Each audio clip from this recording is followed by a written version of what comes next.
Europe came once again with its demand, holding papers and promises, but Ibrahim Traoré's voice cut through their holes like a storm. He refused to restart the gold and mineral mining operations. His refusal was not a whisper, it was a declaration that shook both Africa and Europe. If you want to know the untold story of how one man stood against powerful nations, make sure you subscribe now, because what you are about to hear is more than politics. It is a fight for dignity. For decades, Burkina Faso soil carried rivers of gold, but its people drank from dry wells. The trucks that rolled out of villages were filled with wealth, yet children carried empty plates. Every promise that came from foreign companies carried the same ending. Riches left the land, and hunger stayed behind. People prayed for a day when someone would say enough. That day came when a soldier, a young captain with unshaken eyes, stepped forward. Ibrahim Traoré did not rise from luxury. He rose from the dust of villages that saw their dreams stolen. Europe believed its return would be welcomed, that mines would open with a smile and contracts would be signed without resistance. They underestimated a leader who carried the memory of betrayal in his heart. Traoré looked at the demands placed on his table and saw not opportunity, but change disguised as agreements. With one decision, he broke the silence that had lasted for generations. He told Europe that the era of plunder was over, and that Burkina Faso would no longer be a storehouse for foreign profit. The refusal was more than politics. It was a wound torn open for the world to see. News spread across capitals. Some called him reckless, others called him brave. But in the villages, old men lifted their heads with pride, mothers whispered hope to their children, and young men felt their blood rush with fire. For them, it was not only about gold, it was about dignity returned. Behind closed doors, pressure mounted. Letters arrived from European officials warning of consequences. Delegates offered promises of aid, development, and friendship. But Traoré understood their language well. He had studied the history written in the scars of his people, and he knew that friendship from those who once looted could never be pure. He replied not with fear, but with silence that spoke louder than any acceptance. Every act of defiance carries a price, and Traoré knew the cost would be heavy. But he also knew the heavier cost was submission. His soldiers stood by him, not because of rank, but because they saw in him the reflection of their own struggles. Villagers spoke of him around firelight, calling him the man who refused to bend. The question began to rise across Africa. Could one small nation resist the weight of Europe's demands? The answer was not yet clear, but the refusal had already written the first chapter of a storm. When Traoré's refusal reached Europe, the reaction was immediate. In their chambers, men in suits whispered of contracts broken, of profits lost, and of a leader who dared to challenge centuries of control. They called meetings behind golden doors, planning how to pressure a country that stood at the edge of poverty yet dared to close its gates to wealth dressed in foreign hands. They could not understand how a young captain, armed with little more than courage, could stop the wheels of their mining machines. But to Traoré, the wealth of his nation was not measured in gold bars. It was measured in the strength of its people. Inside Burkina Faso, the air grew tense. Traders in the markets whispered that Europe would punish them. Farmers feared sanctions that might crush their harvests. But amid the fear, there was also a spark of pride. For the first time, the people felt that someone had spoken with their voice, someone who placed their dignity above foreign gold. Children in schools repeated his words. Teachers wrote his stand on blackboards, and elders prayed for his safety. A new spirit was moving through the land, and even those who doubted began to feel its fire. But Europe was not ready to retreat. They sent envoys carrying polished words and promises of friendship. They spoke of investments, roads, hospitals, and bright futures. Yet beneath every promise lay the shadow of control.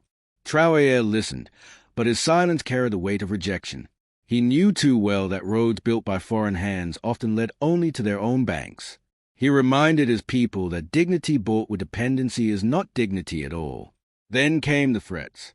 Hidden voices reached his council, warning that isolation would follow. Some nations whispered of cutting aid, of closing trade, of leaving Burkina Faso in darkness. But Traoré answered them not with fear, but with resolve. He declared that if a nation must stand alone, it would stand with its head high rather than kneel with its pockets full. His word were carried from the capital to the smallest villages, and everywhere people debated his courage. Some feared disaster, others saw the birth of freedom. In the silence of night, However, the burden grew heavy. Traoré knew his refusal was not only against Europe, it was against a system built to control nations like his. He faced more than politics. He faced history itself. Yet the young leader carried no hesitation. He had once been a soldier in the dust, and he still carried the spirit of that soldier who knew that even one rifle, if held with truth, could face an army. The world watched closely. In Paris, in Brussels, in Washington, officials waited for him to bend. But each day he refused, his shadow grew larger. He was no longer only a captain, he was a symbol. And symbols, once born, do not die easily. The question spread like wildfire. How far would Europe go to break this defiance, and how long could Traoré hold his ground? Days turned into weeks, and the silence between Europe and Burkina Faso grew heavier. But silence does not remain silence for long. Soon it became a storm. European companies began to withdraw their workers, halting projects that many villages had relied on. Aid shipments slowed, banks tightened their grip, and whispers of punishment spread through the land. It was not only about gold anymore, it was about showing the world what happens when a small nation refuses. Inside the capital, advisors warned Traoré that the nation could suffer. They spoke of shortages, of rising prices, of anger in the streets. But the young leader listened with calm eyes. He knew the road would not be easy. A nation that surrenders its dignity for bread, he told them, will soon lose both bread and dignity. His words spread like fire, repeated in markets, in schools, in crowded buses.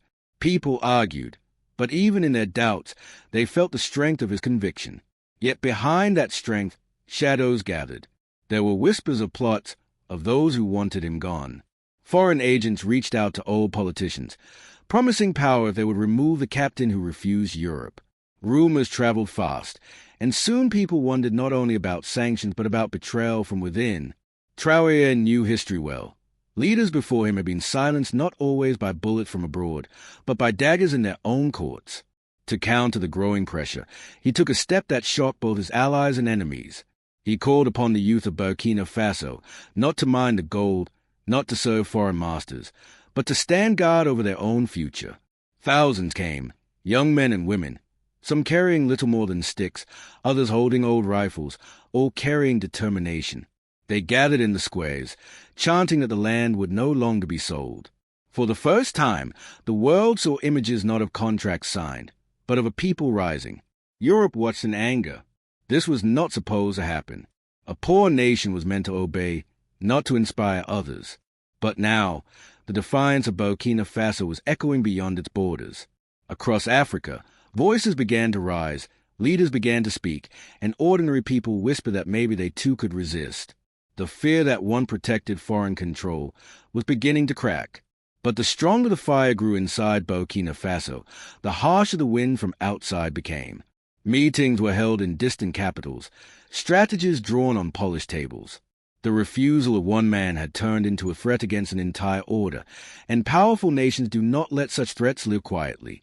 Traoré stood at the center of it all, carrying the weight of a country that had chosen dignity over comfort. His people looked at him with hope, his enemies looked at him with fury, and the world looked at him with disbelief. The question that now hung heavy was not whether he had refused Europe, but whether he could survive the storm that refusal had created. The storm did not take long to show its face. Sanctions tightened around Burkina Faso like invisible chains. Fuel became scarce, markets grew restless, and whispers of despair began to echo in crowded streets. Families feared the return of hunger, and traders complained that their goods could not cross borders. Yet in the middle of that uncertainty, one voice remained steady. Traoré stood before his people and told them that hardship was a price of freedom, and that no nation had ever built dignity without sacrifice. His words did not erase the pain, but they gave the people something more valuable than comfort. They gave them meaning. Even as shortages struck, something remarkable unfolded. Villages began to share what little they had. Communities pulled together, and neighbors who once stood apart now stood side by side. The spirit of survival was changing into a spirit of unity. Instead of breaking, the people started to bend toward one another, creating a strength that no sanction could crush. The very punishment meant to divide them was weaving them together. Europe grew frustrated. Leaders who once thought Burkina Faso would quickly submit now faced a reality they had not prepared for. Pressure increased behind closed doors. Agents were sent to stir protests, to spread fear, to plant doubt in the hearts of the people. Old politicians who had long tasted foreign favors began to reappear, promising stability if Traoré was removed. It was a game as old as empire. If you cannot control a leader, then replace him. But Traoré was not blind to these moves. He reminded his soldiers that their loyalty was not to him as a man, but to the land and the people. He warned them that betrayal could come wearing familiar faces. "We are fighting not only Europe," he said in a quiet meeting. "We are fighting the ghost of dependency that lives inside our own walls." His words shook the hearts of those around him, for they knew the truth of it. Meanwhile, the volunteers who had gathered under his call grew in number. Young farmers, students, and workers left their fields and shops to stand in defense of the land. They trained in open grounds, carried banners through the streets, and sang of freedom in voices that carried across the hills. Their unity frightened those who watched from abroad. A nation that had once been considered weak was now forging strength from within. Still, danger pressed closer. Rumors spoke of secret meetings in neighboring countries, of foreign envoys discussing plans not of negotiation but of removal. Every refusal had a price, and the cost was now moving from sanctions to survival itself. Traoré stood firm, but even he knew that the shadow of what might come was darker than anything yet faced. The people believed in him, but belief alone could not stop hunger, could not shield against plots, could not silence the power of nations that wanted him gone. The world watched, waiting for the moment when pressure would break the resolve of the young captain. And as that moment drew nearer, the story of his stand was only becoming more dangerous. Night after night, Traoré walked the halls of the presidential palace, not as a man at ease, but as a soldier in the middle of a battlefield without visible guns. Every shadow felt heavy, every whisper carried weight. He knew Europe had more than sanctions to offer. It had hands that reached into the very heart of his nation. Plots were not just rumors. They were seeds being planted in silence. The test of his leadership was no longer only about standing against Europe, but about protecting his own house from crumbling from within. Outside the palace walls, the people lived between hope and fear. In villages, mothers told their children that hunger would pass but dignity must remain. Farmers sowed their seeds even in uncertainty, believing that the soil itself stood with them. The young volunteers, who once carried little more than sticks, began to organize more tightly. They trained in fields, raised their voices in chants, and pledged to defend their land not only with strength but with loyalty that could not be bought. Europe responded with sharper tactics. News outlets abroad painted Traoré as reckless, dangerous, even a threat to regional stability. They told the world that his refusal was pushing Burkina Faso into collapse. Some foreign leaders demanded action, while others watched quietly, waiting to see who would win the contest of will. For Traoré, the battle was no longer fought with bullets or signatures. It was fought with narratives, with the power to define who was a villain and who was a hero. Inside his council, voices grew divided. Some urged him to compromise, to accept at least part of Europe's terms, arguing that survival required flexibility. Others urged him to push further, to cut ties completely and seek strength in alliances closer to home. Each meeting carried tension, for every path had dangers. A single wrong step could leave the nation in ruins, but standing still meant facing an even greater storm. One evening, a message arrived, an invitation from a neighboring country to discuss possible cooperation.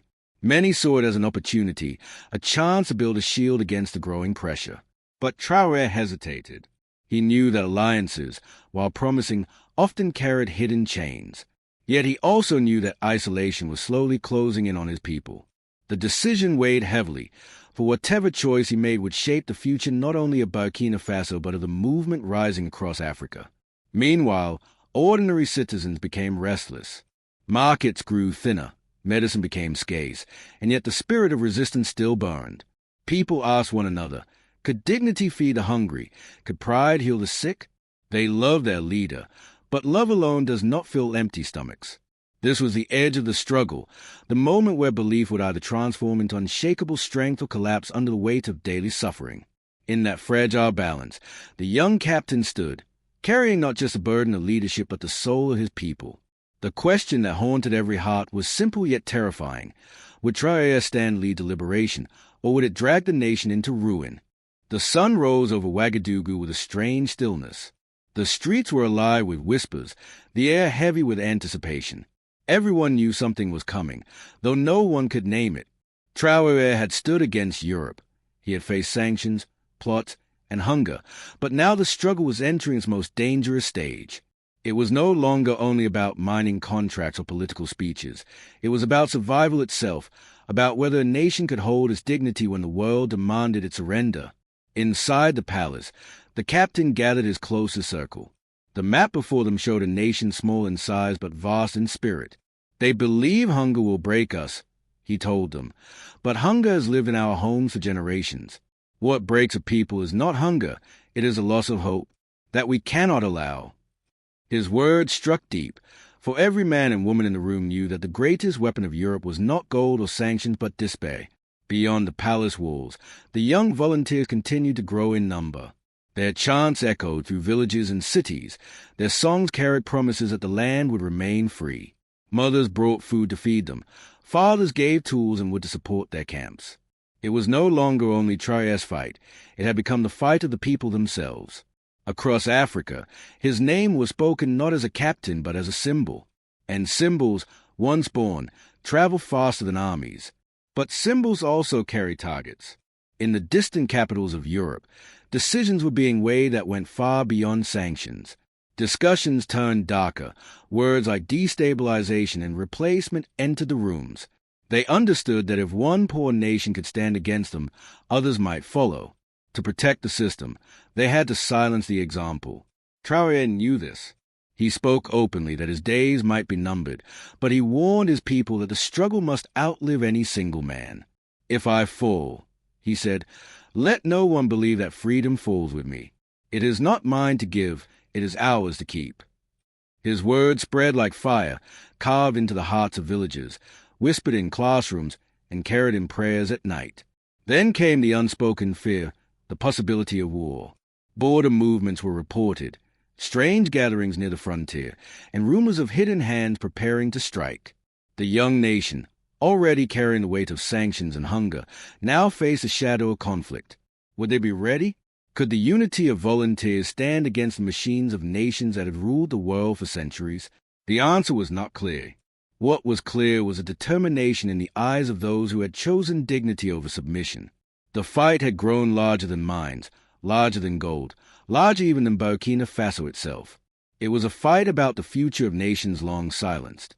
And as the storm gathered around him, Ibrahim Traoré stood at the center, not just as a leader, not just as a soldier, but as a question to the world. Can dignity truly defeat power?